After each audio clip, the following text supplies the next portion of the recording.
Ao amin'ny epistily ho an'ny Romanina toko 5 ry havana no akantsika 4 anio. Ny fanontaniana ry havana apetraky ny tompo amintsika ty zao: fantatrao marina ve fa tianao Andriamanitra? Fantatrao marina ve fa tianao Andriamanitra? Tsy hoe fantatrao ve fa tianao Andriamanitra, fantatrao marina ve fa tianao Andriamanitra? Hoy ny Romanina toko 5 ny 5 ry havana amin'ny anaran'i Jesosy: ary ny fanantenana dia tsy mampahamenatra, satria ny fanahy masina izay nomena antsika no nentiny nampidina ny fitiavan'Andriamanitra ho ao am-pontsika. Ny fanahy masina izay nomena antsika no nentiny nampidina ny fitiavan'Andriamanitra ho ao am-pontsika. Ny zava-misy ry havana dia isika rehetra,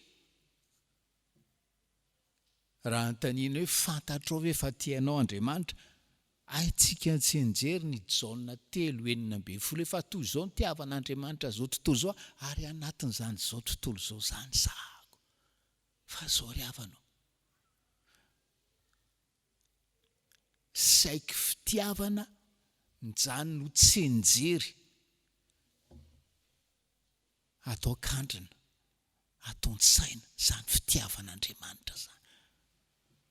Sasany ara-mo tsy mino hoe tsy possible tia zany Andriamanitra, fa ho an'ny ankamaroan'ny kristianina fitiavana mijanona ho katekisma, atao an-tsaina ato zany. Fa izy tsy mino, tsy manompo Andriamanitra hoe tena tia azy. Satria nahoana? Atoron'ny apôstôly Paoly eto ny antony ry havana: io fitiavana izay ato an-tsaina io tsy nidina tato am-pony, tsy nidina tato am-pony, ary tsy henony hoe tena tia azy Andriamanitra. Ary maninona ny tsy nidina avy ato an-tsaina nakato am-pony io fitiavana io? Tsy fantany hoe ny fanahy masina izay efa nomena azy, izay nolazain'ny apôstôly Paoly, ny fanahy masina izay nomena antsika no nentin'Andriamanitra nampidina izany fitiavana izany ato am-pontsika ry havana. Ahoana moa zany ny fitiavan'Andriamanitra? Le fitiavana hitiavan'Andriamanitra azy zany. Io zany no toy ny rano ampidinina. Ampidinina izy, ampidinina ao anaty siny. Ny foko toy ny siny ampidinana zany ranon'ny fitiavan'Andriamanitra zany. Ary ny fanahy masina no karazana fantsona entina ampidinana zany fitiavana zany ao am-poko. Zay le izy ry havana. Ka tsy midina io, tsy midina io raha tsy fantatrao hoe tokony ampidinina. Zay nge le izy. Ary tsy midina io raha tsy mangataka amin'Andriamanitra hoe ray malalo, raiko noho ny amin'i Jesosy Kristy tompoko ny fanahy masina izay efa nomenao tamin'izany atao batisa. Aoka zany fanahy masina zany no ampidinanao ao am-poko isan'andro, isan'andro. Zany hoe fitiavanao azany. Ry havanao, mila ny fanahy masina isika hoe azahoan'Andriamanitra mampidina le fitiavany ao am-pontsika. Fa raha ny saiko, raha ny foko amin'izao tsy mahatakatra zany fitiavan'Andriamanitra izany. Ary zany io Andriamanitra raintsika io tsy vitany hoe tiantsika izy, fa izay mbola azony atao ampahafantarana antsika zany fitiavana zany, dia ataony nomeny fanamasina. Men'Indriamandeha io fanamasina io tamin'ny alalan'ny batisa, fa io fanamasina io isaky ny angatahantsika, isaky ny vavahantsika dia mampidina ao am-pontsika zany fitiavan'Andriamanitra zany. Ary dia ho marina amintsika reny tenin'ny Isaia mpaminany hoe atsiarintsika tena hoe malala an'Andriamanitra, tena tian'Andriamanitra, tena be voninahitra anatrehan'Andriamanitra. Fa rehefa tsy mivavaka isika ry havanao, tsy hoentsika mihitsy zany fitiavan'Andriamanitra zany. Ary ny tena zava-mahagaga dia hoe tsy ny fitiavan'Andriamanitra ihany no ampidin'ny fanamasina ao am-pontsika, fa ny toe-panahin'Andriamanitra, ny toetra ny maizy azy, zany no ampidininy ao am-pontsika. Zay zany ny fahamarinana voalohany ho anao zay hoe tena te hahafantatra marina fa tianao Andriamanitra hoe mianara ary varoa ny mangataka isan'andro ny fanamasina apidina ao am-ponao, zany fitiavan'Andriamanitra izany. Indray mandeha izy no nomena fa isan'andro izy te hampidina zany fitiavana zany ao am-ponao. Fanontaniana manaraka zany dia zao: inona raha ny sitrapon'Andriamanitra ho ahy? Raha zay ny sitrapony voalohany androany hoe tia no fantatro marina fa tena tia izy. Sitrapony faharoa ry havana dia zao ery amin'ny andinin'ny faharoa ery: tiany isika hoy ny Romanina 5:5, tiany isika hifaly. Tiany isika hifaly. Voalohany zany hoe tiany isika ho hafantatra hoe tena tiany. Faharoa, tiany isika hifaly. Hifaly amin'inona? Hifaly ozy izy ny andinin'ny faharoa amin'ny fanantenana ny voninahitr'Andriamanitra. Inona ary zany le tia? Inona zany hoe hifaly amin'ny voninahitr'Andriamanitra zany? Hifaly satria manantena ahita ny voninahitr'Andriamanitra rahatrizay miala ity ry havanao. Mifaly satria manantena ahita ny voninahitr'Andriamanitra. Io moa zany raha hoe sanatriavina amin'ny fijerin'ny fitenin'ny olombelona hoe sanatria maty ny Covid rehefa avy afaka adindray ny tenako no resahako, dia manantena fa ahita ny voninahitr'Andriamanitra, ahita ny masoko no ahita ny fahatanterahany any an-danitra any. Zany no mahatonga ny kristianina hifaly, ary ny tokony hifalian'ny kristianina manana tian'Andriamanitra izy dia nangataka ianao ampidiniko ao am-ponao ny fanamasina, ny fitiavako zao ary mifaly ianao, afaka mifaly ianao, dia mifaly ianao satria maninona? Manana fanantenana, ahita ny voninahitro, ahita ny fahatanterahako rahatrizay. Tsy hoe manantena hoe lasa an'izay ty Covid ty fa tratra le pika sy ny karazana. Tsy manantena fa efa midina hono le Covid zany le izy. Efa miaina ho ny filarana ny farmasia, efa miaina ho ny any amin'ny hôpitaly, nefa tsy fantatra hoe le fiainan'ny marary any amin'ny hôpitaly ve satria efa misy CTC-19 HCR, tsy fantatra tsony. Fa le fanantenana, tsy fanantenana miankina amin'ny zavatra eto tany eto, fa miankina amin'ny zavatra mbola ho avy. Ary zany mila ianarantsika ry havana. Matetika tsika fiangonana dia fiainantsika, ny problematsika, ny zavatra eto tany. Fa eto sarian'ny Paoly ny saintsika hoe ianao ve manantena ahita n'izany voninahitr'Andriamanitra, zany fahatanterahany zany rahatrizay miala ety, zany hoe famirapiratany zany hoe voninahiny zany. Dia hitan'ny apôstôly Paoly, hitan'ny Saoly raha teny an-dalana ho any Damaskosy izy raha nahita jiro manelatrelatra be ry hava teny nahajambena. Zany ny voninahitr'Andriamanitra, zany ny famirapiratana-Andriamanitra, ary zany no hoe ho hitantsika rahatrizay any an-danitra ry havanao. Ary io zavatra manjelanjelatra nahajambena io nefa mbola hoe famirapiratana tapany io ry havana, fa ny an-danitra isika ahitan'izany famirapiratana sy voninahitr'Andriamanitra feno zany. Ary zany no ifaliantsika hoy ny apôstôly Paoly.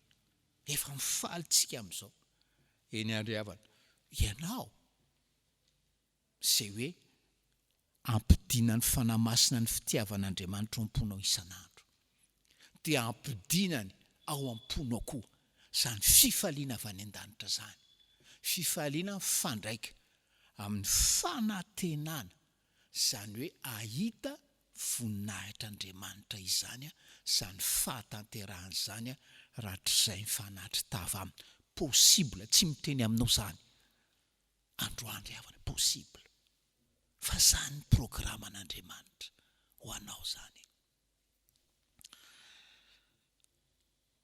Fahamarinana fahatelo farany anambaran'Andriamanitra ny sitrapony dia hoe eo amin'ny 9:7 ary tsy izany ihany fa mifaly amin'ny fahoriana azy isika, mifaly amin'ny fahoriana azy isika. Voalohany hoe ampidin'Andriamanitra ao am-pontsika amin'ny alalan'ny fanamasina ny fitiavany, faharoa mifaly, afaka mifaly satria manantena ahita ny voninahitr'Andriamanitra, ary fahatelo mifaly na dia amin'ny fahoriana azy. Le hoe mifaly mitovy amin'le voambolana tetsy amin'ny faharoa, mifaly amin'ny teny frantsay izy hoe exulter, tena hoe mifaly avantsa. Raha so tsy ngambany hoe menahy miliara dia mi-exulter tsika, fa eto hoe mifaly ianao na dia amin'ny fahoriana azy. Ary tao teny menantsika malagasy anatin'izao Covid, ao anatin'izao fahorian'ny Covid zao, no ny tenin'Andriamanitra ve ianao, dia hoe anapa-kevitra hifaly na dia ao anatin'ny Covid azy. Fa maninona ry havana no hoe mifaly amin'ny fahoriana azy, misy antony telo ry havana mahatonga ny tena kristianina hifaly na dia amin'ny fahoriana azy. Satria io fahoriana io dia mamokatra arem-panahy saropidy, mamokatra richesse spirituelle précieuse. Tsy mamokatra aren'ny tany, tsy mamokatra ara-bolamena, arena ara-bolamena sy ara-bolafotsy, non, fa mamokatra arem-panahy saropidy. Anankitelo ireo arem-panahy ireo, ary zany programan'Andriamanitra ho anao amin'izao anio izao ry havana, ny anananao, ny ampanakarenanao amin'ny arem-panahy. Sika hifaly amin'ny fahoriana aza satria fantatsika fa ny fahoriana mahatonga faharetana.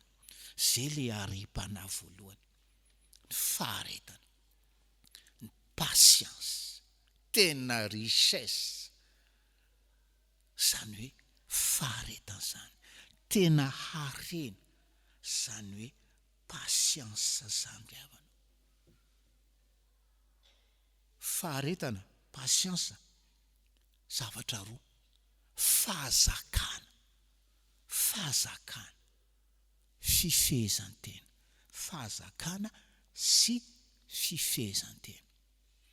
Araka mahazatra antsika Isotry Fitiavana, donc jerena au niveau ana couple, au niveau ny tokantrano, zany hoe mifaly na dia amin'ny fahoriana azy, satria le fahoriana mamoa faharetana, mamoa fahazakana, tonga mahay mitondra zay miatra amin'ny tenanao ianao, zay miatra amin'ny tokantranonao ianao, na avy amin'ny vadinao zany, avy amin'ny ray aman-dreninao zany, avy amin'ny zanakao zany.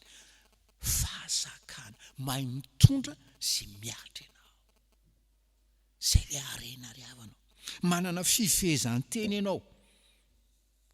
Noho ny fahoriana efa midona matetika dia tsy tapoan'izay hoe firehetam-po ianao sy fahamakiamakiam-po. Matetika ny olo anaty fahoriana, indrindra ao anaty fahoriana amin'ny vaivay, tapotapo ihany, tapotapo, tsy mahafeteny raha resaka tokantrano. Pastera, zahay divorce. Zany. Tsy olona mahatsapa ny fitiavan'i Kristy zany. Tsy olona mahafantatra ny tenin'Andriamanitra, mifalianao amin'ny fanantenana ary mifalianao na amin'ny fahoriana azy. Satria le fahoriana mamoa fahazakana, fifehezan-tena. Zay fahazarana zay, zay fahazarana miaritra fahoriana zay, ananana saina milamina, ananana saina tsy miraika amin'izay fitsapana miatra amin'ny tena, miatra amin'ny tokantrano, miatra amin'ny ankonana ry havanao. Zany no afatra mazava ho antsika. Tsy miresaka famonjena tokantrano tsika fa anatin'io tokantrano toy ny afo, toy ny lafaoro io fahoriana io. Fahoriana ampandalovan'Andriamanitra anao io. Nataony mba hanananao fahazakana sy fifehezan-tena.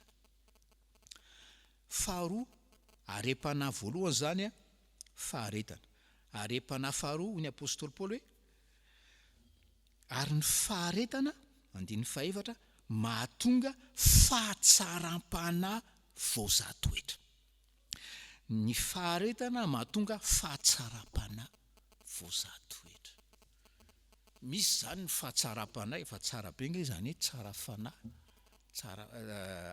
fahatsaram-panahy zany. Fa misy tsara lavitra ny fahatsaram-panahy voazatoetra. Le fahatsaram-panahy amin'ny teny frantsay fidélité amin'Andriamanitra. Fidélité amin'Andriamanitra. Enao ve ao amin'ny fiainanao, ataonao tanjona mibaiko ny fiainanao, zany fidélité zany. Ary le fahatsaram-panahy voazatoetra dia hoe fidélité éprouvée. Fidélité éprouvée. Éprouvée n'inona? Éprouvée le afon'le fahoriana. Zay le izy. Ampandalovin'Andriamanitra ny fahoriany tsy fisiny ianao. Fahorian'ny fifaninanana rehefa mitady contrat, mitady chantier. Éprouven'Andriamanitra ianao e. Vitanao ve ny tsy hanao kolikoly? Raha vitanao ny tsy hanao kolikoly, mety maty ianao, maty antoka arabola ianao. Fa nahazo arem-panahy sarobidy ianao. Nahazo arem-panahy sarobidy ianao. Dia ny fahatsaram-panahy voazatoetra, ny fidélité éprouvée. Te hampanankarenanao Andriamanitra ry havanao. Te hampanankarenanao izy. Ary anatin'ny fahoriana zay alefany isedrananao no anolorany an'izany hoe harem-panahy sarobidy zany.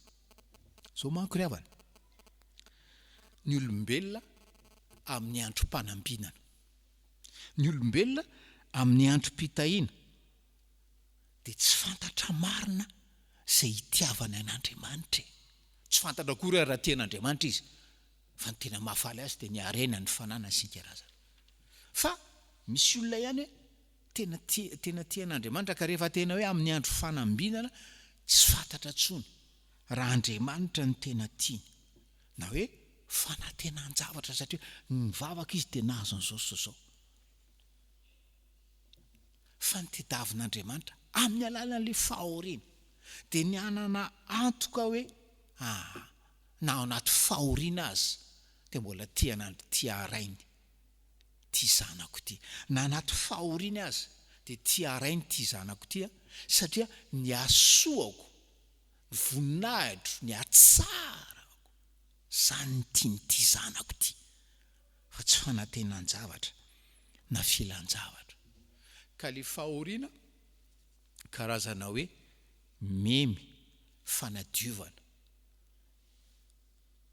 ijeren'Andriamanitra raha hoe tena hoe fitiavana madio, fitiavana volamena, tsy mifangaro taindrendrika na taimby. Le finoantsika ry havanao mba ho tena hoe finoana mahatoky, mba tena hoe fahatsara-panahy éprouvé. Ary izay ny zavatra irarian'Andriamanitra, tanjon'Andriamanitra ho antsika, ampanankarenantsika amin'ny faharetana, amin'ny fahatsara-panahy voazahatoetra. Fahamarinana fahatelo farany amin'le are-panahy dia eo amin'ny andininy fahaefatra ihany hoe ary ny fahatsara-panahy voazahatoetra mahatonga fanantenana, mahatonga fanantenana. Tsara be zany ry havana, tsara be zany.